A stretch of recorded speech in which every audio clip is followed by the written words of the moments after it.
કેમ છો મિત્રો, હું છું ધાર્મિક અને welcome back to my YouTube channel. આપણે લગભગ એકાદ મહિનાથી વ્લોગ શૂટ કર્યો જ નથી મિત્રો, અને વ્લોગ ક્યાંય આપણે બનાવવા ગયા પણ નથી મિત્રો. એટલે આપણો એકાદ મહિનાથી વ્લોગ નહોતો એવો, કેમ કે એની પાછળનું બહુ મોટું કારણ છે મિત્રો કે મારે એક કોલેજની એક્ઝામ ચાલુ હતી અને હું થોડાક કામમાં વ્યસ્ત હતો ને મિત્રો, એટલે આપણો વ્લોગ નહોતો એવો મિત્રો. પણ હવે આપણો વ્લોગ 1 માં આવશે મિત્રો. અત્યારે હું ને મારો ભાઈબંધ કાળું છે, બે અત્યારે છે ને બહુ સુંદર મજાની જગ્યાએ જઈ રહ્યા છે. અત્યારે ઓન ધ વે જ છે, એટલે અમે આગળ એ જગ્યાએ જઈને તમને બતાવું કે અમે કઈ જગ્યાએ જઈ રહ્યા છીએ. આજથી આપણે ફ્રી થઈ ગયા છીએ હાવ, એટલે આપણે હવે નકરા વ્લોગ જ શૂટ કરવાના છે મિત્રો. એટલે બેના રહેજો વ્લોગમાં. હવે આપણે એ જગ્યાએ જઈને હું તમને બતાવું કે આપણે કઈ જગ્યાએ જઈ રહ્યા છીએ મિત્રો.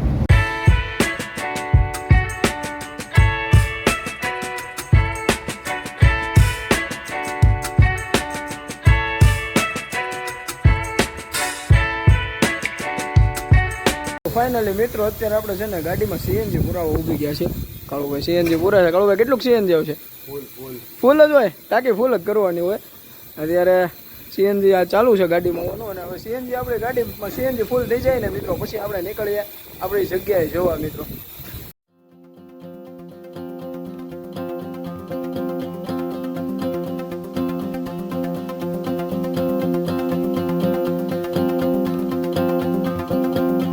એક સિનેમેટિક શોટ લેવા માટે ઊભો તો ત્યાંથી આગળ તમે જોયો હશે કે ગાડી આમથી આમ નીકળે ને એ પછી કાળિયાએ એવું લીવર દીધી હતું ને ગાડીનું તો ઊભી જ નથી રાખતો.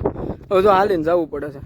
પંપ સામે રહ્યો અને અત્યારે હાલીને હવે જાય. કાળિયોને આવી મસ્તી કરે ને એ ખોટી છે મિત્રો. હા, પાછી એને ગાડી હાલતી કરી છે, ઊભી રાખતો નથી.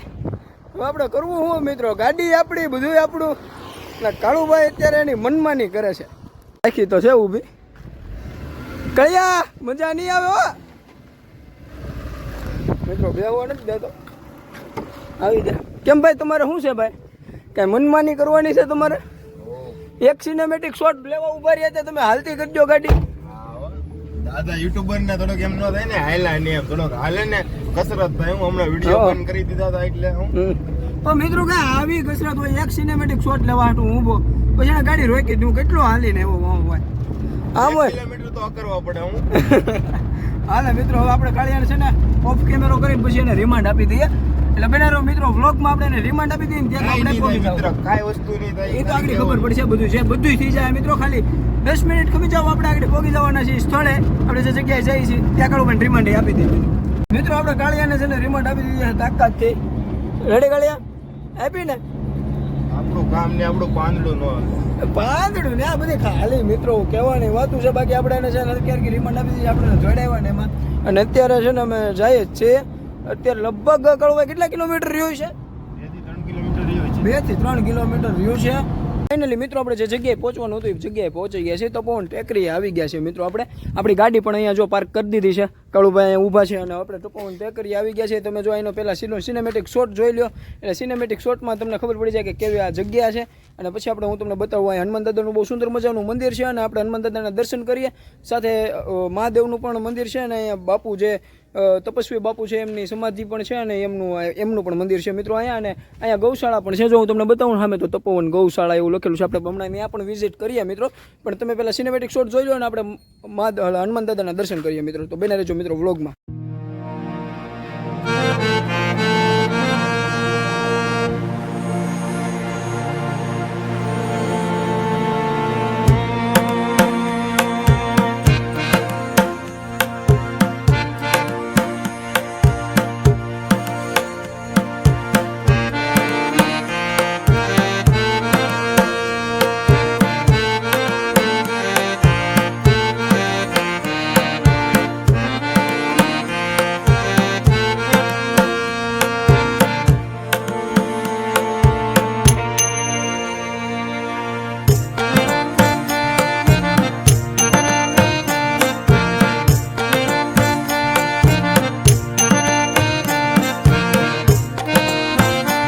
આપણે તપોવન ટેકરીના તમે સિનેમેટિક શોટ જોઈ જ લીધા છે. હવે આપણે છે ને હનુમાન દાદાના દર્શન કરવા જઈએ. તમને પાછળ મારી પાછળ બહુ સુંદર મજાની હનુમાન દાદાની પ્રતિમા દેખાઈ રહી છે. હનુમાન દાદાની પ્રતિમા પણ બહુ સુંદર મજાની છે અને હનુમાન દાદાનું મંદિર પણ બહુ સુંદર મજાનું છે મિત્રો.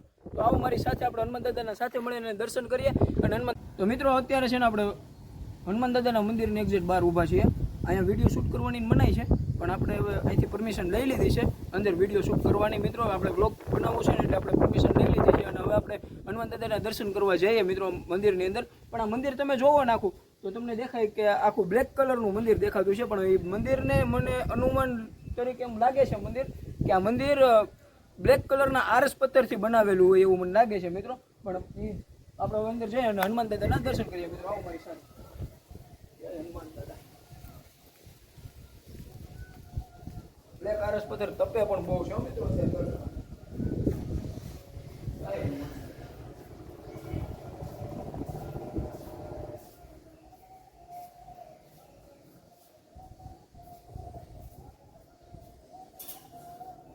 મિત્રો અત્યારે અહીંની આ બંધ છે ને ગેટ, એટલે તમને અત્યારે સાજો હનુમાન દાદાના દર્શન નહીં થાય. પણ હનુમાન દાદાની પ્રતિમા અંદર પણ બહુ સુંદર મજાની મૂર્તિ છે મિત્રો, અને હનુમાન દાદાનું મંદિર બહુ સુંદર મજાનું છે. આપણે હનુમાન દાદાને પણ પગે લાગી લીધા. હવે આગળ જઈએ આપણે મહાદેવના દર્શન કરીએ અને મહાદેવના પણ પગે લાગીએ અને પછી તપસી બાપુનું અહીંયા મંદિર છે એટલે તપસી બાપુને પણ દર્શન કરીએ અને પછી જઈએ ગૌશાળાએ મિત્રો, અને પછી આટા મારીએ અને પછી જોઈએ આખું મંદિર અને આખી જગ્યાને એક્સપ્લોર કરીએ મિત્રો. તો બનાવી રહ્યો બ્લોગમાં. મિત્રો મહાદેવની આપણે પણ દર્શન કરીએ. મહાદેવની બહુ સુંદર મજાની શિવલિંગ છે, તમને બતાવું ને તો અહીંયા છે ને મહાદેવની બહુ સુંદર મજાની શિવલિંગ છે. હર હર મહાદેવ.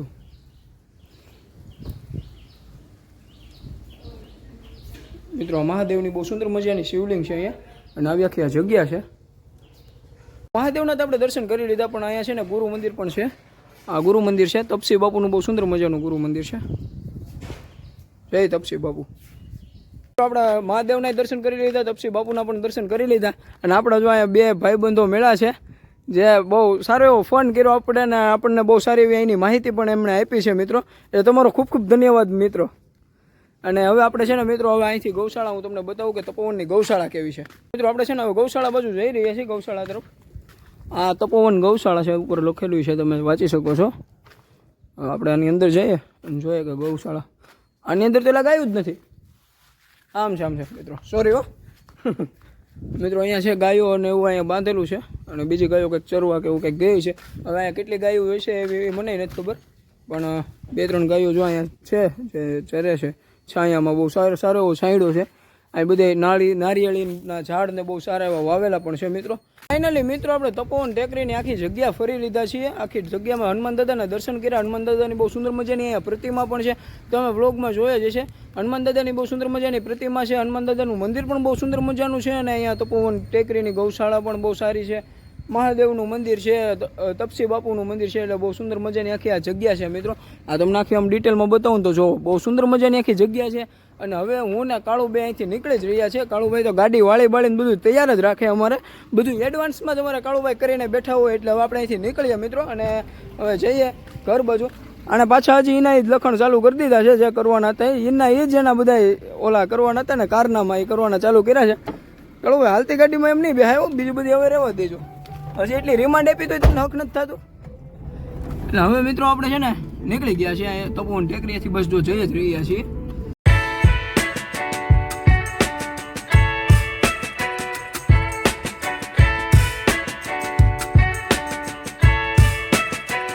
ફાઇનલી મિત્રો અત્યારે આપણે ઘરે જવા નીકળી ગયા છીએ, અને ડ્રાઇવિંગમાંથી હું અત્યારે બેઠી ગયો છું ડ્રાઇવિંગ સીટ ઉપર, કેમ કે કાળુભાઈ બહુ ડ્રાઇવિંગ કર્યું ને એમ આપણને દોડાવ્યા બહુ. સામે સીએનજી પંપે એટલે દોડાવ્યા, અને અહીંયા એનો વિચાર તો હતો તપોવન ટેકરીએ, પણ આપણે એનો વિચાર છે ને સફળ થવા ન દીધો. એટલે પછી આપણે ગાડી લઈ લીધી, પછી અત્યારે આપણે કાળુભાઈને દોડાવી દીધા, કેમ કે આપણે બદલો તો વાયલા વગર રહીએ નહીં મિત્રો, એટલે એનો બદલો તો લઈ લીધો કાળુભાઈ પાસેથી. અને હવે અત્યારે આપણે ઘરે જવા નીકળી ગયા છીએ મિત્રો. પણ તો તમે આખો બ્લોગ જોયો હોય ને તો તમે લાઈક, કોમેન્ટ, શેર અને સબસ્ક્રાઇબ કરવાનું સહેજે ભૂલતા નહીં, કેમ કે આવા અવનવીન બ્લોગ આપણી ચેનલ ઉપર આવ્યા જ કરશે. અને હવે આપણા બ્લોગ બધા મૂકવાનું ચાલુ કરવું જ છે મિત્રો. ડેઈલી તો આપણે ન મૂકી શકીએ, પણ અઠવાડિયામાં 2-3 વિડીયો તો હવે આપણે આવશે જ, કારણ કે હવે